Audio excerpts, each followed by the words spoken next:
Ashe and Grand Rising, a grand day to you all, my very beautiful people of the world over. Yes, it is I, the Mystic Philosopher. Now, to say that the world, meaning the earth and the majority of the natural peoples and fellow natural earthlings of the earth are in a crisis, is not only an understatement, but it is also most definitely not a breaking news, nor is it some form of a spiritual and metaphysical revelation and prophetic statement or a prophetic statement, at least not anymore. Because from my perspective, the signs and the evidence are everywhere for all of us to see. It is here and it is there for all of us, including the deaf, the dumb, the blind, the indigent, the rich, the wise, and the foolish alike. It is there to see. The signs and the evidence are there to see. The signs and evidence are here and they are there for everything and everyone that has breath and some form of intelligence to see, experience, and know that the world is in a very serious crisis. And consequently, we all are in serious danger to the point of total extinction. Now, those of us melanin people, aka you, my fellow African people that are awakened, those of us that are awakened from the system's hypnotic trance, those of us that are aware and at the very least to some greater degree are enlightened and understand exactly what is really and truly going on today. We know and we will admit that we have always been in a crisis. We know and we understand that since the invasion of our planet and Mother Earth by the Adamic God and the creation of the Adam and his partner called Eve and their Adamic race and races and their subsequent Adamic race and races approximately 6,000 years ago, we know that we have been in a crisis. Since then, we know that we have been in danger. And in particular, the last 300 to 500 years of those 6,000 years, we, the highly enriched melanin people, we, the Earth's natural native earthly humans, we, the pre-Adamic humans that are commonly called Africans today, we know and we understand that our race has always been in danger. We know and we understand that we are in danger. We are in danger of being slaughtered. We are in danger of being sacrificed. We are in danger of being enslaved, being kidnapped, being raped, being falsely accused, being humiliated, being used and abused. We're in danger of being prosecuted, being imprisoned, we are in danger of being used as guinea pig or guinea pigs. We are in danger of being experimented on. We are in danger of being exterminated. You name it. And we know and we understand that we have and that we are always been in danger of it and of them. So crisis is nothing new to us, and nor should it be. So what is this current crisis, this current fuss, if you will, that confronts us, or that is confronting us melanin / African people? And by extension, the same crisis that is confronting the rest of the world today. What is this current crisis that would have all of our enemies and even our worst enemies, our foes, claiming that they now love us? Claiming that we and them are now one. Claiming that we are all now equal. and are trying to pretend that they now sincerely care for us, that they have our interests at heart, that they are now. So what are the crises, or what is the crisis that have our enemies and our foes, that they are now so concerned about us, claiming that they want to save us, even save us above themselves from this crisis? What is it? It is the crisis that some are calling a pandemic. And others, even from among some of our enemies, are also calling it a plandemic. Pandemic meaning that there is a deadly disease that has spread over the country and is continuing to spread all over the world. And plandemic also meaning that this disease was and is invented and created by some of our enemies, the evil geniuses, and the literal agents of Satan, the chief of all devils, and that it is being spread all over the world. That's pandemic.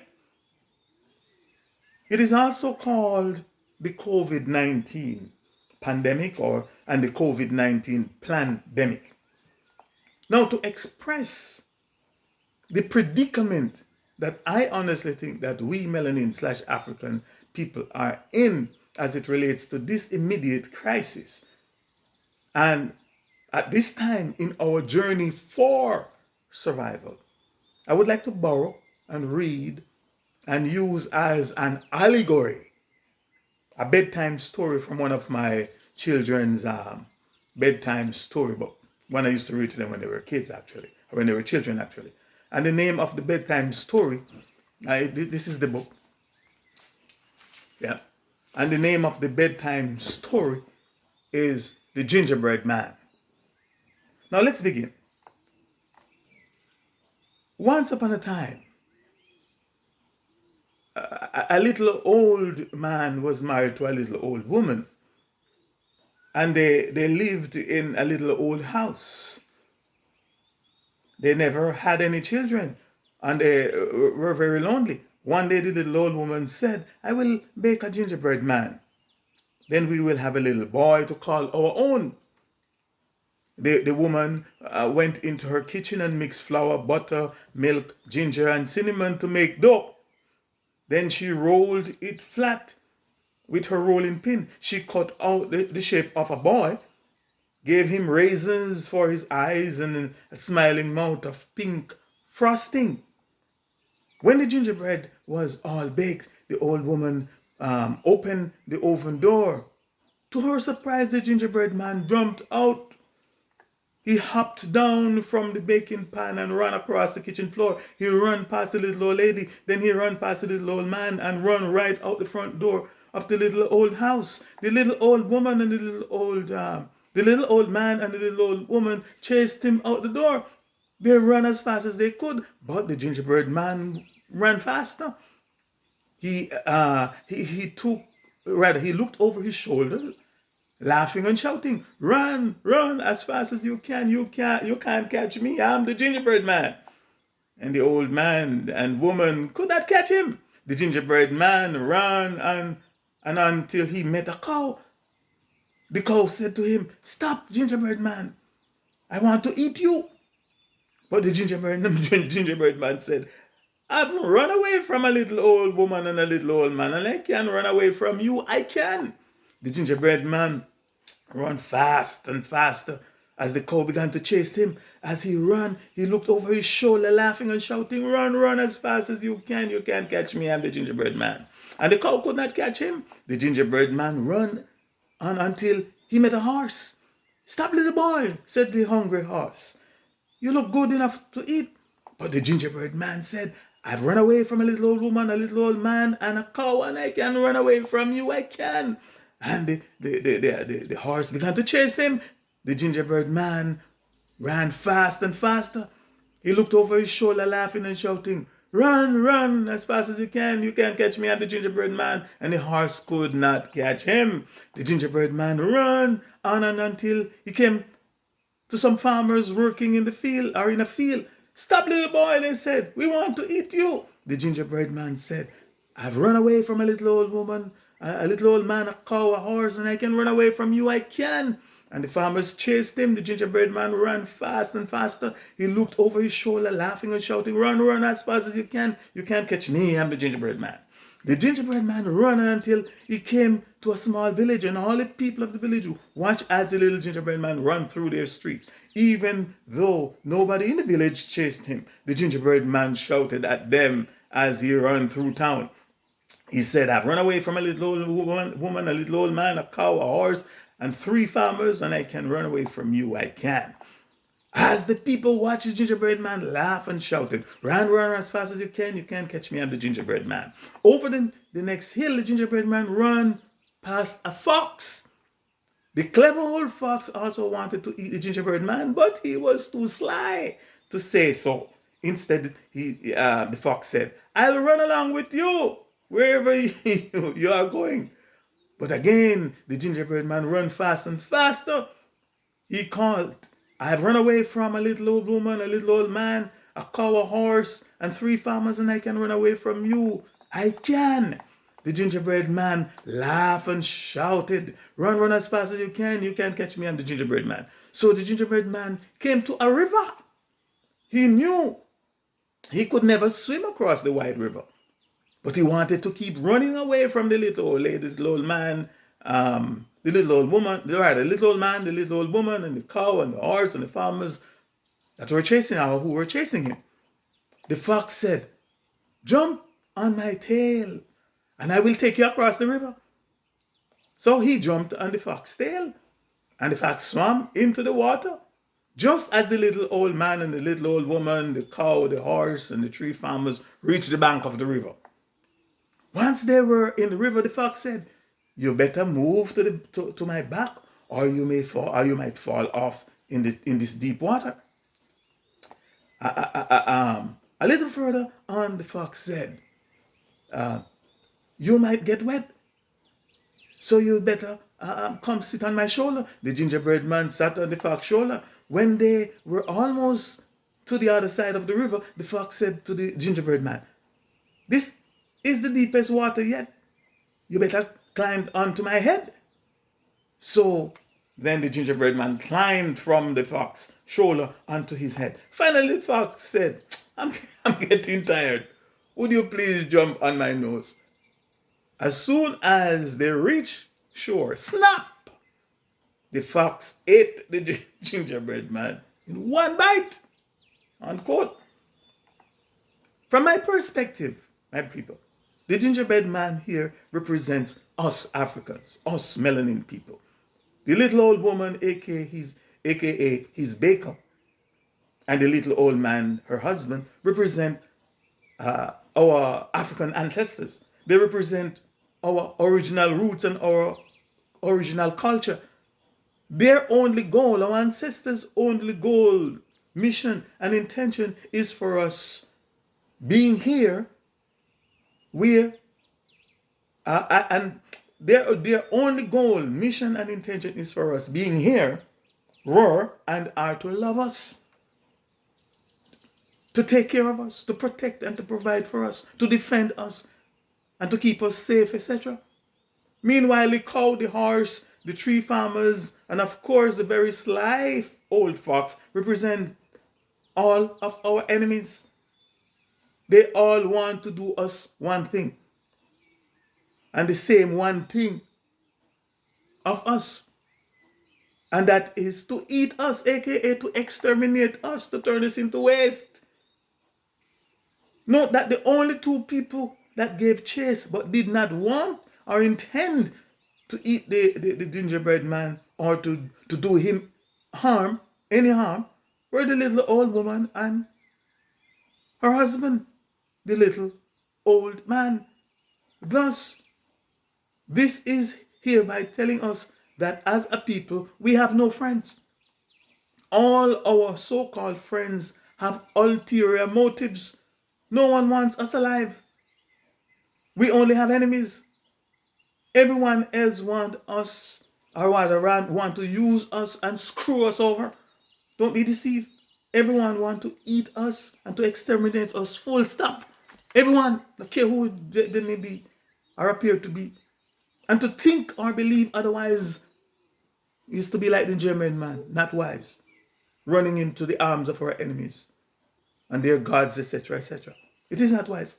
This story is hereby telling us that not because some people or some may come laughing with us and sweet talking us, offering us whatever, etc., means that they don't want us dead. Don't be deceived. My people, please ask yourselves this question. Is it not ironic that the same people that have been chasing us, exploiting us, labeling us, calling us black, blacklisting us, enslaving us, shooting us, killing us, murdering us, and are knowingly hell-bent on eating us and exterminating us, are the same people that are today telling us, telling us today that they have our interests and our survival at heart? And are trying they're trying, and that they are the same people that are trying to convince us how much they love and care for us, and that they want to save us from this pandemic and this plandemic, or if you prefer, this plandemic. Please ask yourself and answer yourselves this question. Isn't that ironic? Think about it. Now, the ancient Chinese philosopher, military strategist in general, and author of the book titled The Art of War, Sun Tzu, said, and I quote, "If you know the enemy and you know yourself, you need not fear the result of 100 battles. If you know yourself but not your enemy, for every victory gained, you will also suffer a defeat.